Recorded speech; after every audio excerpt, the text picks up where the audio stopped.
abandoned, adrift, alone. Sounds overwhelmed me, doors slamming, footsteps down the corridor echoed like thunder.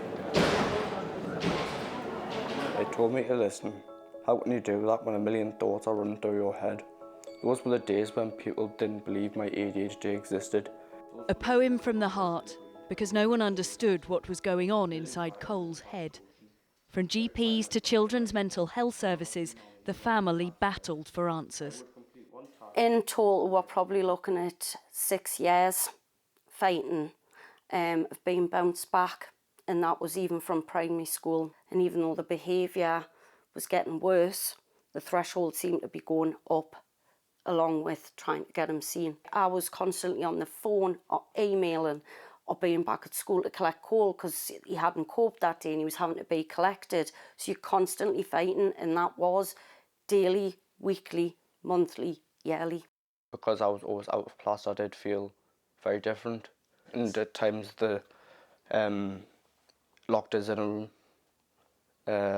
by myself, and that wasn't just once, it was quite a few times.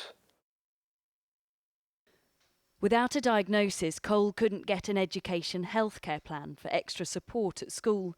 He was permanently excluded at 14 and his mental health deteriorated before doctors finally told him he has ADHD and autism.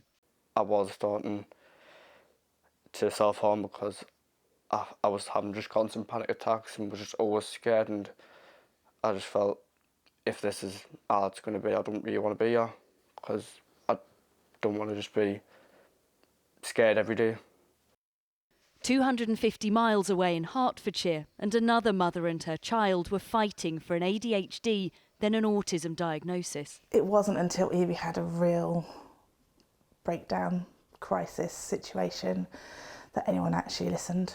And it fell within lockdown, called emergency numbers, emergency numbers for mental health crisis for children. Nobody answers. It was only at that stage, when I was literally calling multiple times a day, that we managed to get someone to listen. It shouldn't take getting to that stage to be able to get that. I even stopped eating at one point. I just stopped eating everything because I got so fed up. It just felt like there was no one I could really talk to, because I don't want to talk to my mum and dad because I didn't want them to worry, because I knew they were trying to find help. But was it very difficult for you not understanding why you felt like you did? The charity behind the survey says the system's at crisis point. It requires a rethink from the NHS. I think a lot of commissioners within the NHS certainly don't get the fact that ADHD, undiagnosed, unmanaged ADHD, can really impact on a child's mental health, physical health. We know now there's research being published this year that proves that undiagnosed, untreated children have twice as many visits to the GP, for example. There are a lot of hidden costs. And doctors admit the system is under strain. It's always been a neglected area of practice. We haven't had the uplift of funding that's been the rest of the NHS has received over the last 20 years. We also have a fragmented system, and we have a system where we're suffering from this huge glut of referrals after the pandemic, because there does seem to have been a genuine increase in these difficulties in the population, at least to an extent, during the pandemic. Sounds overwhelmed me. Doors slamming. With that rise comes fears of further delays and the knock-on effects. Getting the professional help in is so important.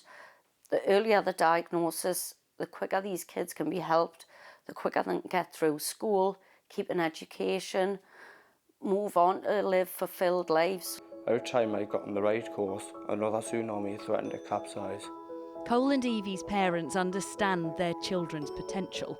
They know too the damage that's been done by delays in diagnosis and wish the fight wasn't so hard.